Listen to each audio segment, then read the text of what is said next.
Hello दोस्तों, स्वागत है आप सभी का हमारे यूट्यूब चैनल अड्डा 730 स्टडी में। तो कैसे हैं आप सभी। तो दोस्तों, आपके एग्ज़ाम यूपी लेखपाल यूपी पुलिस की तैयारी बहुत अच्छे से चल रही होगी और इसी के साथ हम लोग आज ज्योग्राफी के महत्वपूर्ण 25 प्रश्न करने वाले हैं। इन 25 प्रश्नों में से आपका क्या स्कोर रहता है, आप हमें कमेंट बॉक्स में ज़रूर बताएंगे। जैसा कि आपको पता है, हम लोग लगातार सब्जेक्ट वाइज जैसे हिस्ट्री, पॉलिटी, ज्योग्राफी, इस प्रकार से हम लोग सब्जेक्ट वाइज प्रैक्टिस करते हैं डेली 25 प्रश्नों की। तो आज हमारा ज्योग्राफी का टर्न है। ज्योग्राफी पर बेहतरीन प्रश्न करेंगे। कितने सर? 25 प्रश्न। और 25 में से दोस्तों आपका स्कोर क्या रहता है, हमें कमेंट बॉक्स में ज़रूर बताएंगे। और प्रश्न अच्छे लगें तो लाइक से सब्सक्राइब करना ना भूलें और ना अच्छे लगें तो ना करें, ठीक है। अगला प्रश्न, पहला प्रश्न कह रहा है, पहला प्रश्न नहीं है तो दूसरे से शुरुआत करते हैं कि राष्ट्रीय राजमार्ग संख्या 44 के बाद भारत का सबसे बड़ा लंबा राजमार्ग कौन सा है? देखिए, आपके लेखपाल में 4 प्रश्न, ज्योग्राफी के और यूपी पुलिस में 5 प्रश्न, 5 से 6 प्रश्न आपको देखने को मिलेंगे और ज्योग्राफी के 4 प्रश्न लेखपाल में 110% छपने वाले हैं। तो इन प्रश्नों में से आपको वो प्रश्न है जो आपके एग्जाम में जरूर देखने को मिलेंगे। पहला प्रश्न, राइट आंसर क्या होगा बताना है। इस राइट आंसर क्या होगा? तो दोस्तों आपको याद रखना है, इस क्वेश्चन का राइट आंसर राष्ट्रीय राजमार्ग संख्या 27 होगा, ठीक है। ये आपकी भारत की दूसरी सबसे लंबी राजमार्ग संख्या, इस क्वेश्चन का राइट आंसर विकल्प उत्तर 2 है, ठीक है। अगला प्रश्न, क्या दुनिया में कॉफी का सबसे बड़ा उत्पादक देश कौन सा है? बहुत ही बेहतरीन प्रश्न और एक बार नहीं सर, आपके एग्जाम में 10 बार एग्जाम में पूछा गया है। राइट आंसर क्या होगा? क्वेश्चन का राइट आंसर ब्राजील होगा। अच्छा, ब्राजील के बारे में आपको याद रखना है, ब्राजील के जो कहवा उत्पादन होता है, काफ़ी उत्पादन के, इनके जो बागान होते हैं, बागान क्या कहते हैं? बागानों को क्या कहा जाता है सर? फजंडा कहा जाता है। क्या कहा जाता है? फजंडा कहा जाता है। आपको याद रखना, क्या कहा जाता है? फजंडा कहा जाता है। अच्छा, तो इसकी जो मतलब यहाँ से निर्यात किया जाता है, तो यहाँ पर एक कॉफी बंदरगाह है, ये बंदरगाह, इसे क्या कहा जाता है? कॉफ़ी बंदरगाह कहा जाता है। किस बंदरगाह को? सेंटोस बंदरगाह को, याद रखें, ठीक है। सेंटोस बंदरगाह को कॉफ़ी बंदरगाह कहा जाता है। आपको एग्जाम में ये भी प्रश्न आ सकता है। क्या क्वेश्चन पूछेगा कि बताइए किस बंदरगाह को कॉफ़ी बंदरगाह कहते हैं? तो आपको याद है, सेंटोस बंदरगाह को कॉफ़ी बंदरगाह कहा जाता है। ये ब्राज़ील में। अच्छा, यहाँ एक रेल चलती है जो साओ पोलो से कहाँ से? एक बात याद रखना है सर, साओ पोलो से कहाँ पर चलती है? साओ पोलो से सेंटोस तक चलती है और इस रेल को कॉफ़ी रेल भी कहा जाता है। क्या कहा जाता है? कॉफ़ी रेल कहा जाता है। और एक एग्जाम में पूछा जाने वाले प्रश्न है, आपसे एग्जामिनर सीधा पूछ लेगा, बताइए कॉफ़ी रेल कहाँ से कहाँ तक चलती है? तो बोलेंगे सेंटोस से साओ पोलो तक, साओ पोलो से सेंटोस तक चलती है, याद रखेंगे, ठीक है। बहुत ही बेहतरीन प्रश्न है। अगला प्रश्न आपकी स्क्रीन पर ये रहा, क्या हमारे देश का सबसे दक्षिणी बिंदु कौन सा है? यूपी लेखपाल 2015-16 का एग्जाम में क्वेश्चन आया कि बताइए दक्षिणी बिंदु कन्याकुमारी कहाँ स्थित है? तो उसमें रेखा के अनुसार क्वेश्चन दिए गए थे, जो ऑप्शन दिए गए थे कन्याकुमारी के, जैसे कर्क रेखा के उत्तर में, भूमध्य रेखा के दक्षिण में, भूमध्य रेखा के उत्तर में या मकर रेखा के दक्षिण में। तो ऐसे प्रश्न आते हैं आपके एग्जाम में, लेखपाल का ये प्रश्न है, ठीक है। इसी प्रकार से हमने लिया कि हमारे देश का सबसे दक्षिणी बिंदु कौन सा है, तो आपको याद रखना है पिग्मेलियन पॉइंट इस क्वेश्चन का बिल्कुल करेक्ट आंसर होगा। अगर आप उत्तरी पॉइंट देखेंगे, उत्तरी सबसे उत्तरी कौन सा है, तो कहेंगे सर इंदिरा कॉल। कौन सा हो जाएगा? इंदिरा कॉल। आपको याद रखना है, सबसे इंदिरा कॉल जो है सबसे उत्तरी पॉइंट है, ठीक है। सबसे आप अगर पूर्वी की बात करेंगे तो आपको अरुणाचल प्रदेश में देखने को मिलेगा, जिसे आप किबिथु कहते हैं। क्या कहते हैं सर? किबिथु कहते हैं। ऐसे प्रश्न आपके एग्जाम में देखने को मिलेगा। और गौर माथा या गुहार मोती आपको कहाँ? गुजरात में सबसे पश्चिमी देखने को मिलेगा, ठीक है। अगला प्रश्न, दोस्तों अगर वीडियो पसंद आए तभी शेयर करें और ना पसंद आए, अगर पसंद आए तो दिल से ज़रूर शेयर करें और चैनल को सब्सक्राइब करना ना भूलें। अगर ना पसंद आए तो ना शेयर करें, ठीक है। ये भी बात याद रखें। अगला प्रश्न कह रहा है, और ये बहुत इंपॉर्टेंट प्रश्न है, कह रहा अमेजन नदी किस महासागर में जाती है? बात करेंगे अमेजन नदी की, तो अमेजन नदी आपको बहुत अच्छे से पता होगा, ये कहां से महाद्वीप में बहती है। कई बार आपके एग्जाम में सीधा ऐसे ही क्वेश्चन पूछ लेगा कि बताइए किस महाद्वीप में बहती है। इसका अपवाह तंत्र सबसे बड़ा, आपको याद रखना है, सबसे बड़ा अपवाह तंत्र है इसका, सबसे बड़ा अपवाह तंत्र है किस महासागर में, किस महाद्वीप में? तो आपको याद रखना है दक्षिण अमेरिका महाद्वीप में बहती, दक्षिण अमेरिका महाद्वीप में बहती है, याद रखेंगे, सबसे बड़ा अपवाह तंत्र है, ठीक है। अच्छा, ये जो अमेजन नदी की द्रोणी है, अमेजन नदी की द्रोणी मतलब इसका जो विस्तार क्षेत्र है, रबड़ उत्पादन के लिए जाना जाता है। किसके लिए? रबड़ उत्पादन के लिए जाना जाता है। आपको याद रखना है, रबड़ उत्पादन के लिए जाना जाता है। अच्छा, अब क्वेश्चन आपका कह रहा है कि अमेजन नदी किस महासागर में जाती है, तो आपको याद है अटलांटिक महासागर में गिरती है। कौन से अटलांटिक? उत्तरी अटलांटिक महासागर में। कहां पर सर? उत्तरी अटलांटिक महासागर में गिरती है। आप ये, मैं मैप तो पूरा बना नहीं पाऊंगा, फिलहाल आप ऐसे समझिए। यहाँ पर आपको ब्राज़ील देखने को मिलेगा, ये ब्राज़ील वाला पूरा इलाका है। तो ब्राज़ील में आपको यहाँ पर आपको देखने को मिलेगा, कहाँ पर, इस तरीके से आकर उत्तरी अटलांटिक में ब्राज़ील के ऊपर आपको अमेजन नदी का मुहाना देखने को मिलेगा, याद रखेंगे। ठीक है, अगला प्रश्न आपकी स्क्रीन पर। और हाँ, एक क्वेश्चन और, अगर आपका एग्जामिनर पूछ दे अमेजन नदी से रिलेटेड, कह दे बताइए नील नदी का मुहाना कहाँ से, नील नदी, कई बार आपके एग्जाम में यहाँ से प्रश्न बनता है, बताइए नील नदी का मुहाना, तो क्या बताओगे? नील नदी जो है ये दो धाराओं में, एक तो विक्टोरिया जो झील है जो आपकी अफ्रीका, नील नदी कहाँ पर बहती है, तो कहेंगे अफ्रीका महाद्वीप में, कहाँ पर, अफ्रीका महाद्वीप में। तो आपको याद रखना है विक्टोरिया झील से आती है श्वेत नील, और इथोपिया की उच्च भूमि से आती है ब्लू नील, और ये दोनों आकर खार्तूम में मिलती हैं, सूडान की राजधानी खार्तूम में मिलती हैं, और कहाँ पर फिर भूमध्य सागर में गिरती है, कहाँ पर, नील नदी भूमध्य सागर में गिरती है। और कमेंट बॉक्स में बताना है कि नील नदी जब गिरती है भूमध्य सागर में तो इसके तट पर कौन सा बंदरगाह स्थित है, तो आपको याद रखना है अलेक्जेंड्रिया। कौन सा? अलेक्जेंड्रिया। ये आपके एग्जाम पीसीएस और लोअर पीसीएस दोनों में पूछा गया, तो हो सकता है आपके एग्जाम पुलिस और लेखपाल में क्वेश्चन आ सकता है। कौन सा? हमको याद रखना है कौन सा, अलेक्जेंड्रिया है, कौन सा, अलेक्जेंड्रिया है, याद रखेंगे, अलेक्जेंड्रिया बंदरगाह स्थित है। ठीक है, अच्छा कमेंट बॉक्स में और बता दीजिए, यही के पास स्वेज नहर है, स्वेज नहर जो है इसके क्या नाम उसका, इसके तट पर कौन सा बंदरगाह स्थित है, बताइए कमेंट बॉक्स में। ठीक है, स्वेज नहर के तट पर। क्वेश्चन कह रहा है कि राजाजी राष्ट्रीय उद्यान किस राज्य में स्थित है, तो आपको याद रखना राजाजी राष्ट्रीय उद्यान उत्तराखंड। अच्छा, याद करें क्या है, उत्तराखंड में जिम कॉर्बेट नेशनल पार्क था, जिम कॉर्बेट, इसका पहले नाम जो था वो हैली नेशनल पार्क था, क्या था, हैली, लेकिन वर्तमान में क्या कर दिया गया, रामगंगा कर दिया गया। क्या कर दिया गया? रामगंगा। क्यों कर दिया गया है? क्योंकि यहाँ से जिम कॉर्बेट से रामगंगा नदी होकर गुजरती है, इसलिए यहाँ पर इसका नाम रामगंगा क्या कर दिया, रामगंगा नेशनल पार्क कर दिया गया है, आपको अच्छे से याद रखना है। ठीक है, अगला प्रश्न आपकी स्क्रीन पर ये रहा, राइट आंसर क्या होगा? कह रहा नागार्जुन सागर बांध परियोजना जो है किस नदी पर है, नागार्जुन सागर बांध परियोजना किस नदी पर है, नागार्जुन सागर बांध परियोजना किस नदी पर है। ठीक है, अच्छा कई बार आपके एग्जाम में आया है कि ऐसी कौन सी नदी है जो 3 बार 3 धाराओं में बट जाती है, 3 बार 3 धाराओं में बट जाती है, और इस प्रकार श्रीरंगपट्टम, क्या सर, श्रीरंगपट्टम।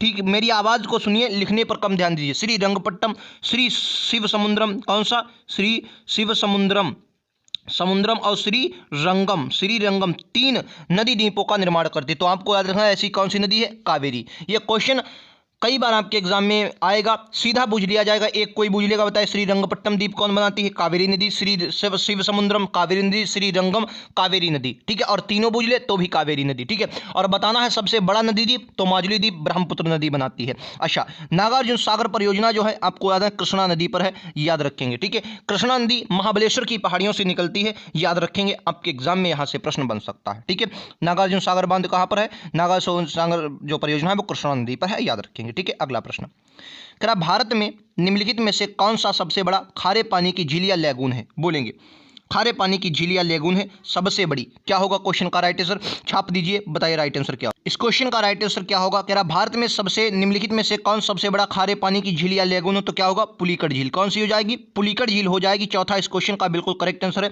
और एक बात याद रखना, श्रीहरिकोटा याद रखना सर कहाँ पर है, ये पंबन द्वीप पर है, कहाँ पर है, पंबन द्वीप पर, और यहाँ अंतरिक्ष केंद्र स्थित है भारत का, याद रखेंगे। ठीक है, अच्छा पुलिकट झील कहाँ पर, आंध्र प्रदेश में, सॉरी वो कोलेरू झील पड़ती है आंध्र प्रदेश में, पुलिकट झील कहाँ पर, कमेंट बॉक्स में बता दिए, मेरा इस वक्त स्लिप हो रहा है दिमाग से, फिलहाल अभी याद आऊंगा मैं आपको जरूर बताऊंगा। ठीक है, अगला प्रश्न और बहुत ही बेहतरीन प्रश्न, इसमें मैं आपको 3-4 प्रश्न बताऊंगा। ठीक है, क्वेश्चन कह रहा है भारत में रबर का सबसे बड़ा उत्पादक कौन सा। अच्छा, एक बार क्वेश्चन पूछा गया कि बताइए एशिया में रबर का उत्पादन कहाँ पर होता है, रबर का उत्पादन कहाँ पर होता है। ठीक है, उसमें ऑप्शन कैसे थे, मध्य एशिया, दक्षिण पूर्व एशिया, या जैसे दक्षिणी एशिया, दक्षिण पूर्व एशिया, इस प्रकार से ऑप्शन थे। तो आपको याद रखना है एशिया में सबसे ज़्यादा रबर उत्पादन कहाँ पर होती है, थाईलैंड में, कहाँ पर, थाईलैंड में होती है। ठीक है, याद रखेंगे थाईलैंड है। और यहाँ पर एक याद रखना है मलेशिया में एक घाटी पड़ती है सर, कौन सी, मलेशिया में घाटी पड़ती है जिसको क्या कहते हैं सर, किंटा घाटी कहा जाता है, क्या कहता है, किंटा घाटी कहा जाता है। किंटा घाटी ये 2 चीज़ों के लिए फेमस है, एक तो यहाँ पर टिन उत्पादन होता है और दूसरा आपका रबर उत्पादन बहुत जोरों शोरों से होता है। कौन सी, किंटा घाटी, भूलेंगे नहीं, मलेशिया की। तो याद रखना है केरल जो है ये आपका रबर उत्पादन में भारत में प्रथम स्थान पर है, याद रखेंगे, केरल रबर उत्पादन में भारत में प्रथम स्थान पर है, भूलेंगे नहीं, बेहतरीन छपने वाले प्रश्नों में से। ठीक है, नेक्स्ट प्रश्न कह रहा है, अगला प्रश्न बहुत ही इंपॉर्टेंट है, कह रहा भारत का पहला जूट मिल, भारत का पहला जूट मिल 1854 में स्थापित किया गया था? भारत का पहला जूट मिल 1854 में कहां पर स्थापित किया गया था? तो अगर आपके एग्जाम में पूछ रहे कि जूट में नंबर 1 पर कौन है, तो बोलेंगे वेस्ट बंगाल, पश्चिम बंगाल जूट में नंबर 1 पर है, याद रखेंगे भारत में। तो याद रखें सरभा, सरभा में जो था ये पहला 1854 में पहला जूट मिल स्थापित किया गया था, याद रखेंगे। छपने वाले प्रश्नों में से ये भी आपको है। आप जब एग्जाम में जाएंगे तो अगर ये वीडियो आपने देखा है तो मैं गारंटी से कह रहा हूं आपको यहां से मेरा एक्सप्लेनेशन या बाकी और भी प्रश्नों से आपको 2 से 3 प्रश्न, आपके एग्जाम में 2 प्रश्न तो क्लियर है, एक वीडियो से आप देख लेना, ठीक है। ये वो प्रश्न है जो आपके एग्जाम में छपने वाले प्रश्नों में से अगला प्रश्न कह रहा है कि कौन सी नदी बंगाल के दुख यानी कि बंगाल के शोक के नाम से भी जाना जाता है, क्योंकि इसके अक्सर क्षति होती है, ठीक है। बिहार का शोक बता देंगे भाई साहब, बिहार का शोक किसे कहा जाता है? बिहार का शोक किसे कहा जाता है? बोलेंगे बिहार का शोक किसे कहा जाता है? दामोदर नदी। दामोदर नदी को बंगाल का शोक और बिहार का शोक कोसी नदी को कहते हैं कि ठीक है, कोसी नदी, और इसीलिए कोसी परियोजना बनाई गई है बिहार में, क्योंकि बांध बनाया गया इसकी बाढ़ से रोकने के लिए, ठीक है। अच्छा, बात करेंगे सर दामोदरी नदी को। दामोदर नदी वाले क्षेत्र में छोटा नागपुर पठार को रूट कहा जाता है, क्योंकि यहां पर कोयला उत्पादन होता है, ठीक है, कोयला उत्पादन होता है। आपको याद रखना है क्या होता है सर? कोयला उत्पादन होता है बंगाल की द्रोणी में। बंगाल जो है हुगली की सहायक नदी, किसकी? हुगली की सहायक नदी है। और याद रखना है जैसे नर्मदा और ताप्ती भ्रंश घाटी में बहती है, ऐसे ही ये भी कहां पर? भ्रंश घाटी यानी कि रिफ्ट घाटी में बहती है। किसमें? रिफ्ट घाटी में बहती है। कौन सी नदी? तो कहेंगे दामोदर नदी भी सर रिफ्ट घाटी में बहती है। छपने वाले प्रश्नों में से ये सभी प्रश्न हैं, आपके एग्जाम में यहां से प्रश्न बनता है, ठीक है। अगला प्रश्न आपकी स्क्रीन पर ये रहा कि भारत में सर्वाधिक सोना किस राज्य में उत्पन्न किया जाता है? ठीक है, सोने के अनुसार जोहान्सबर्ग कहां पर है? सोने के लिए खनन के लिए जाना जाता है जोहान्सबर्ग। कौन सा सर? जोहान्सबर्ग, ठीक है। जोहान्सबर्ग कहां पर जाना जाता है बताएंगे, ठीक है। कारगुर्ली की खाने कहाँ है और क्यों उत्पादन है? कमेंट बॉक्स में छाप देंगे। तो याद रखें भारत में सर्वाधिक सोना जोहान्सबर्ग साउथ अफ्रीका में आपको देखने को मिलेगा, ठीक है। सर्वाधिक सोना कहाँ पर होता है? तो कहेंगे कर्नाटक। KGF मूवी तो आपने बहुत अच्छे से देखी होगी, ठीक है। राइट आंसर तीसरा होगा। अगला प्रश्न क्या मध्य पूर्व रेलवे का मुख्यालय कहाँ है?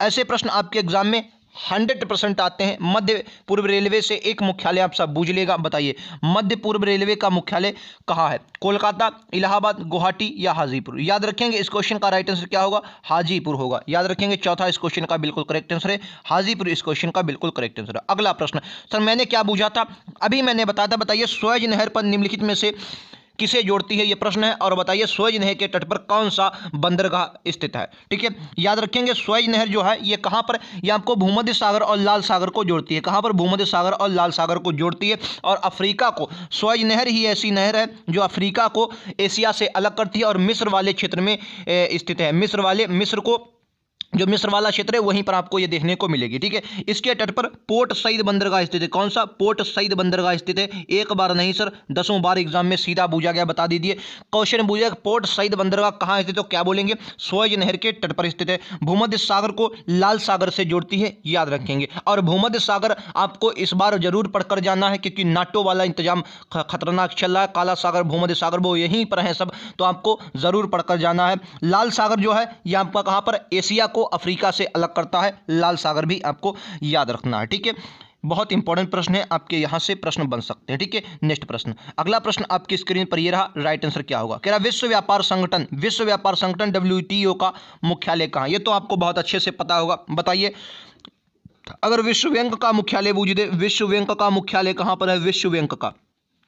विश्व बैंक का मुख्यालय बूझ दे, ठीक है। और IMF का मुख्यालय, ये दोनों मुख्यालय आपको बहुत अच्छे से याद रखना है। इन दोनों को जुड़वा बहनें कहा जाता है, ट्विन सिस्टर कहा जाता है, जुड़वा बहनें कहा जाता है। याद रखेंगे इन दोनों का मुख्यालय वाशिंगटन DC में, WHO, WTO इन सब का मुख्यालय जेनेवा में स्थित है, याद रखेंगे, ठीक है। WTO का मुख्यालय जेनेवा में स्थित है, याद रखेंगे। अगला प्रश्न आपकी स्क्रीन पर यह रहा कि भारत में केंद्र शासित प्रदेशों की संख्या कितनी है? तो ये तो आपको बहुत अच्छे से पता होगा। राइट आंसर क्या होगा? 8 है, ठीक है। इस पर चर्चा हम लोग ज्यादा नहीं करेंगे। अगला प्रश्न, क्या भारत में सबसे लंबी नदी कौन सी है? तो भारत की सबसे लंबी नदी छपने वाले प्रश्नों में से है, आपको पता होगा कौन सी है भारत की सबसे लंबी नदी? गंगा। अच्छा, गंगा एक प्रश्न आपसे पूछ लो, बताइए। तो प्रश्न ये है कि गंगा की सहायक नदियां हैं, जैसे इस प्रकार से गंगा जाती है तो इस प्रकार से नदियां मिलती हुई चली जाती हैं, ठीक है। अच्छा, अब आपसे एग्जाम में पूछ दिया कि बताइए गंगा को सबसे लास्ट में, गंगा में सबसे लास्ट में मिलने वाली नदी कौन सी है? बताइए गंगा में सबसे लास्ट में मतलब बिल्कुल यहाँ पर, तो कौन सी? महानंदा। एक बार नहीं 10 बार आया है महानंदा। महानंदा नदी जो है, महानंदा नदी, ये गंगा के सबसे बाद में जुड़ने वाली नदी है। आपको ये बात याद रखनी है, कई बार आपके एग्जाम में यहाँ से प्रश्न बन सकता है। ठीक है, याद रखेंगे महानंदा नदी। ठीक है, याद रखेंगे। नेक्स्ट प्रश्न कह रहा पनामा नहर जोड़ती है। देखिए पनामा नहर एक बेहतरीन नहर है, इसका निर्माण क्यों किया गया? जब आप देखेंगे इस प्रकार से, आपको इस पर में से मैप बहुत अच्छा से नहीं, लेकिन फिर भी मैं आपको समझाने की कोशिश करूंगा। ये गड़बड़ है यार, एक मिनट। ये आपका हो गया कौन सा? इसे कनाडा मान लीजिए। क्या मान लीजिए? कनाडा। ठीक है, कनाडा के बाद आपको इस प्रकार से अमेरिका देखने को मिलेगा। अमेरिका के नीचे आपको इस प्रकार से मैक्सिको देखने को मिलेगा। ठीक है, अब मैक्सिको के नीचे क्या था सर? दक्षिण अफ्रीका था। क्या था? मैक्सिको के नीचे, सॉरी दक्षिण अफ्रीका कह रहा हूं, मैक्सिको के नीचे दक्षिण अमेरिका आपको देखने को मिलेगा। अब एक बात बताइए, मान लिया किसी को यहां से व्यापार करना है, ठीक है, यहां से व्यापार करना है और उसे प्रशांत महासागर में इस तरफ जाना था, प्रशांत महासागर में, तो उसे पूरा घूम कर आना पड़ता था, इसलिए यहां पर बहुत खर्चा होता था। अब बताइए, तो यहीं पर मेक्सिको के पास, पनामा देश के पास एक नहर बना दी गई, जिसे आप पनामा नहर के नाम से जानते हैं, जो प्रशांत महासागर को अटलांटिक महासागर से जोड़ती है। याद रखें, किसको? प्रशांत महासागर को अटलांटिक महासागर से जोड़ती है। याद रखेंगे, छपने वाले प्रश्नों में से प्रश्न आपका बनता। अच्छा, एक और प्रश्न बूझ लूं। बताइए यूकाटन चैनल यहीं पर है, यहीं मैक्सिको के पास यूकाटन चैनल। पहले बताइए यूकाटन प्रायद्वीप का देश किसे कहा जाता है? यूकाटन प्रायद्वीप देश किसे कहा जाता है? यूकाटन प्रायद्वीप देश किसे कहा जाता है? और बताइए यूकाटन चैनल किन दो देशों के बीच स्थित? तो आपको याद रखना है, कैरेबियन द्वीप में ही मैक्सिको को यूकाटन प्रायद्वीप देश, जबकि मैक्सिको और क्यूबा के बीच यूकाटन चैनल स्थित है। याद रखेंगे, छपने वाले प्रश्नों में से है। दोस्तों, अगर वीडियो पसंद आए, मेहनत अच्छी लगे, क्वेश्चन अच्छे लगे, तो जरूर से सब्सक्राइब करें चैनल को और शेयर करें। और ना पसंद आए, अच्छे ना वीडियो लगे, अच्छे प्रश्न ना लगे, तो शेयर बिल्कुल ना करें, डिसलाइक कर दें वीडियो को। ठीक है, लेकिन अगर अच्छा लगे तो दिल से लाइक जरूर करें। ठीक है, प्रश्न कह रहा है निम्नलिखित में से आपको बताना 2001 की जनगणना के अनुसार निम्नलिखित में से किस राज्य की जनसंख्या घनत्व निम्नतम था? तो आपको याद रखना, अरुणाचल प्रदेश की जनसंख्या घनत्व निम्नतम था। ये तो आपको बहुत अच्छे से पता होगा।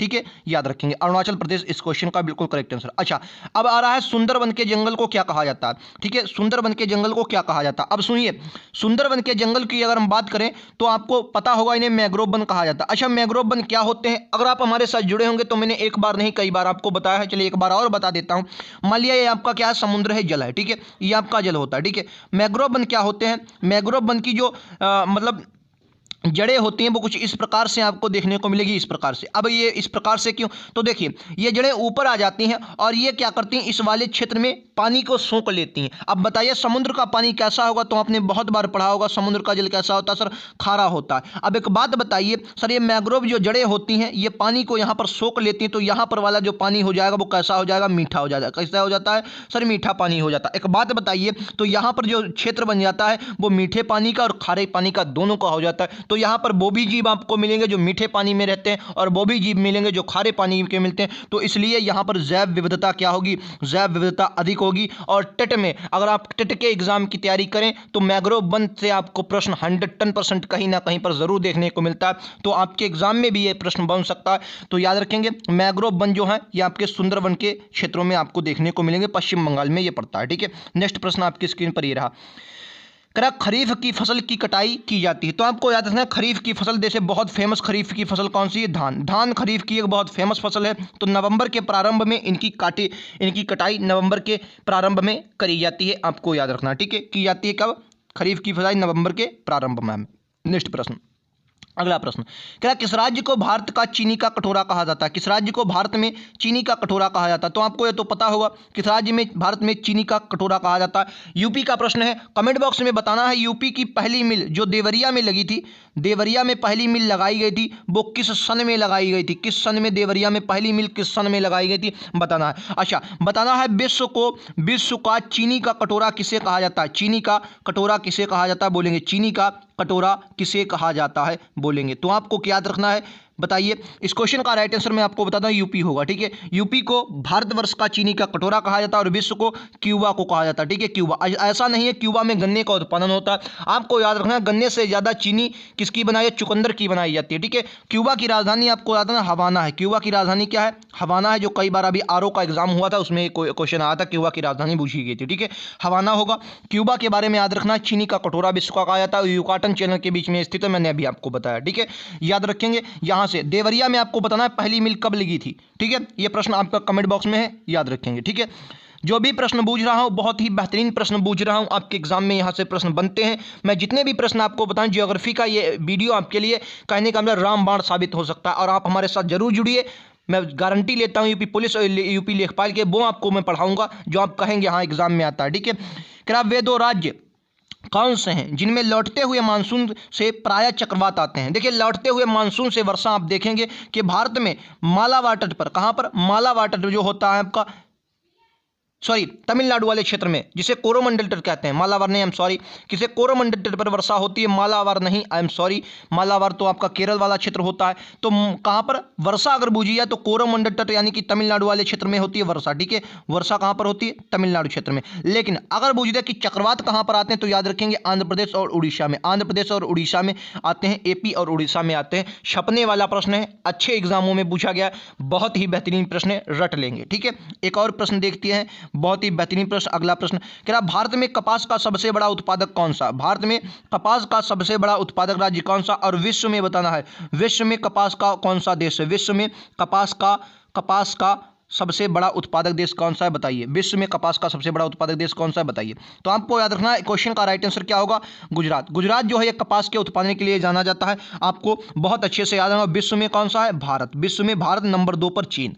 ठीक है, विश्व में भारत, नंबर 2 पर चीन, याद रखेंगे कपास उत्पादन में। और भारत जो गुजरात है ये नंबर 2 पर है, नंबर 1 पर है यूपी में। नाबार्ड की स्थापना कब हुई, नाबार्ड आपके एग्जाम लेखपाल वाले तो इसके बारे में जरूर पढ़कर जाना। शिवरमन समिति की सिफारिश पर नाबार्ड की स्थापना की गई थी, जुलाई 1942 में इसकी स्थापना की गई थी। बताइए, वैसे एक प्रश्न उसमें था नहीं तो 24 प्रश्न है, लेकिन 24 में से आपका स्कोर क्या रहा जरूर बताएं। वीडियो पूरा आपने देखा होगा तो लाइक से सब्सक्राइब करना ना भूलें। जरूर हमारे साथ दोस्तों जुड़े, वो प्रश्न करवा रहा हूं जो आपके एग्जाम में छपने वाले होते। ऐसा ही पॉलिटी, हिस्ट्री, ज्योग्राफी, हर प्रकार के क्वेश्चन, साइंस, करंट अफेयर सब करवाऊंगा। लेखपाल के लिए 25% और इसके कांस्टेबल के लिए 38% मैं आपको दिलाऊंगा। तो मिलते हैं अगले वीडियोस में, आज के लिए इतना ही। डेली 5 बजे ना जुड़ना भूलें। आज के लिए इतना ही, थैंक यू।